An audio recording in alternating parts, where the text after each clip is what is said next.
ICAI ने propose किया है। एंड प्रपोजल क्या, it's a mere formality. I think in the near future we will get the details in depth कि क्या है वो पूरा का पूरा सिलेबस क्या रहेगा, कोर्स क्या रहेगा, एंड उसके साथ साथ इंप्लीमेंटेशन डेट भी हमको मालूम पड़ जानी चाहिए वेरी सून।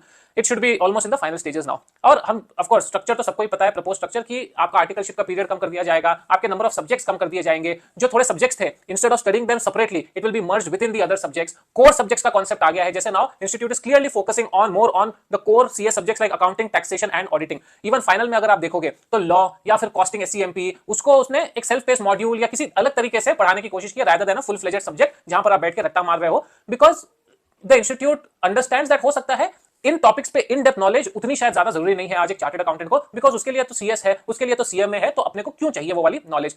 हालांकि इंटरमीडिएट में ये सब्जेक्ट्स है, but having an intermediate level of knowledge is important, but having an expertise might not be required. And I think that is a very right step that the institute has taken कि instead of making it a separate subject all together, हम उसको बाकी subjects में sprinkle कर देते हैं, integrate कर देते हैं मोर नेचुरली, ताकि स्टूडेंट को एप्लीकेशन पता चल सके कि लॉ की एप्लीकेशन क्या हो रही है या फिर EIS की एप्लीकेशन क्या हो रही है। सीए इंटरमीडिएट में कितने लोग हैं जो इंटरमीडिएट के स्टूडेंट्स हैं जो EIS से डर के रखे हैं, या कितने फाइनल के स्टूडेंट्स हैं, या फिर कितने चार्टर्ड अकाउंटेंट्स हैं जो EIS में फेल हुए थे, या इफ यू रिमेंबर फाइनल में अर्स्टवाइल इसका था मेरे टाइम पे, उसमें फेल हुए थे। I know so many people जो सिर्फ और सिर्फ EIS की वजह से या इसका की वजह से बहुत सारे अटेम्प्ट्स लटक गए थे, and it was a nightmare for them. And the truth is it was theoretical, कोई मतलब ही नहीं था पढ़ने का। Yes, it was a good subject, it's an important subject, but studying it in theory was absolutely no use because it's a very practical subject. अब institute क्या बोल रहा है, हम EIS की जगह आपको instead of having a dedicated subject, हम उसको एप्लीकेशन को स्प्रिंकल कर देते हैं प्रैक्टिकलिटी दिखाने के लिए कि अकाउंटिंग में किधर SAP यूज हो रहा है, या ERP कैसे यूज हो रहा है, या फिर ऑडिटिंग में कैसे टूल्स का यूज होता है, ERPs का यूज होता है, EIS सिस्टम्स का यूज होता है, हम उसको इंटीग्रेट कर देते हैं। And that's a very important step that has been taken, because एक तो आपका अननेसेसरी पेपर का बर्डन कम हुआ, आपको 2 पेपर कम पढ़ने पड़ेंगे, विच इज ब्रिलियंट, क्योंकि 8 paper is not required in today's days.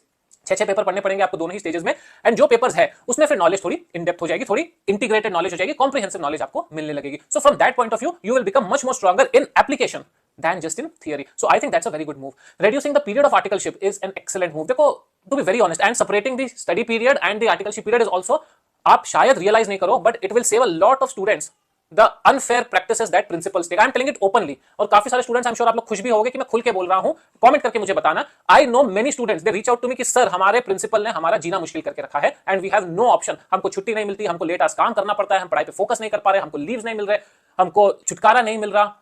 It's a nightmare, guys, and I know it happens. मैं ये नहीं बोला कि क्योंकि आप बोल रहे हो मुझे पता है। I know it happens. It has happened with my friends. It has happened with a lot of people I know, and I have to call it very clearly.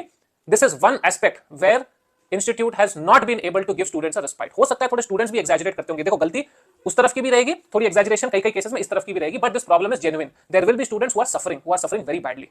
उनके लिए बहुत बड़ा रिस्पाइट हो जाएगा ये कि भाई साहब 2 साल ये, if I am not wrong, 2 साल में आर्टिकलशिप किया, उसके बाद आप अपना काम जानो, मैं चला 6 महीने की पढ़ाई करने के लिए। 2 साल अगर आप बराबर से कर लेते हो, ऑफ कोर्स आप एक्स्ट्रा लीव्स लोगे 2 साल में, एंड फिर आपका प्रिंसिपल बोलेगा कि एक्स्ट्रा करके जाओ, वो करना पड़ेगा, let's be fair over there. But a reduced period of articleship, a clear cut defined period of articleship की 2 साल, उसके बाद आपको 6 महीने की पढ़ाई की मिलेगी। If I am not wrong, that is what this scenario is, that is what the scheme is. I think is a brilliant thing to do, क्योंकि डायरेक्टली भी स्टूडेंट्स को पूरा बेनिफिट हो रहा है कि 6 क्लियर महीने मिलेंगे आपको पढ़ाई के लिए, एंड आर्टिकलशिप की कोई इंटरफियरेंस नहीं रहेगी। लेकिन इनडायरेक्टली जो अननेसेसरी टॉर्चर होता था, अननेसेसरी प्रेशर आता था स्टूडेंट्स पे प्रिंसिपल का, वो आई एम होपिंग कि कम हो जाएगा। ग्रीवियंस है स्टूडेंट्स की, it should be taken care of, and this step will go a long way in resolving it. आप लोगों को क्या लगता है, whether it will help, you can just let me know.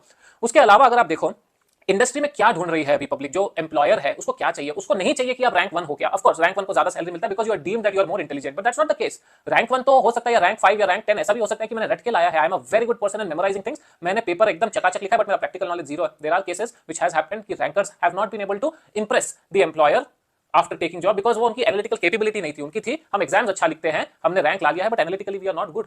This approach, specially जो exam paper अब हो रहे हैं कि मोर एप्लीकेशन बेस्ड हो रहे हैं, and it needs to be done smartly. अभी के जो केस स्टडीज आते हैं, I don't think they are very good. वो खाली लंबे लेंदी केस स्टडीज देके कुछ भी नहीं होने का, इट्स अ वेस्ट। ठीक है, थोड़ी सी ठीक है आपकी कॉन्सेप्चुअल नॉलेज टेस्ट होती है, but again it's a waste. I think the way forward should be, जहां तक हो सके ओपन बुक टेस्ट रहना चाहिए, and application case study based questions आने चाहिए, जहां से कि स्टूडेंट अपनी एनालिटिकल कैपेबिलिटीज लगा के क्वेश्चन को आंसर कर रहा है। इससे क्या होगा, देखो रियल लाइफ में क्या होता है, रियल लाइफ में nobody is going to tell me, lock me in a room and say ना आर्यन चलो अकाउंटिंग स्टैंडर्ड 10 बताओ क्या है, या इंड AS बताओ क्या है, IFRS बताओ क्या है, या फिर कोई स्टैंडर्ड ऑन ऑडिटिंग बताओ कि क्या है ये वाला। कोई मेरे को रटवा के वहां पर निकालने वाला नहीं है कि जब मैं क्लाइंट पे ऑडिट कर रहा हूं तो कोई मेरा एग्जाम लिख रहा है या एग्जाम ले रहा है कि बता, बिना देखे बता कि ये क्या होना चाहिए। No, I can always refer to Google, I can always refer to bare acts, I can always refer to law, I can always refer to 1000 other materials कि ये कैसे करना है मेरे को। I can get that extract and I can apply it. So what is important, me memorising that particular section, that particular subject is important, या how I am able to apply that section. How I am able to understand what is written and put it to use in real life is important. The second part is important, right? तो फिर हमारे examinations क्यों memory based हैं कि हम रट्टा मार के जा रहे हैं और वहां पर हम दिखा रहे हैं कि हम रखते कितना अच्छा है। कॉन्सेप्चुअल नॉलेज केस स्टडी में ठीक है थोड़ा बहुत दिख जाता है, but it's not enough. Open book exams with good analytical capabilities, ये प्रॉब्लम है, this is the real challenge that the problem faces. अब आप बुक में से देखो और बताओ हमको कैसे ये ठीक होगा। उसके लिए करेक्शन लेवल भी बहुत हाई चाहिए, अभी का करेक्शन लेवल भी बहुत खराब है। Let me tell you very clearly, even if there is one mistake that means you are not doing your correction properly, because एक स्टूडेंट की जिंदगी भी खराब नहीं होनी चाहिए।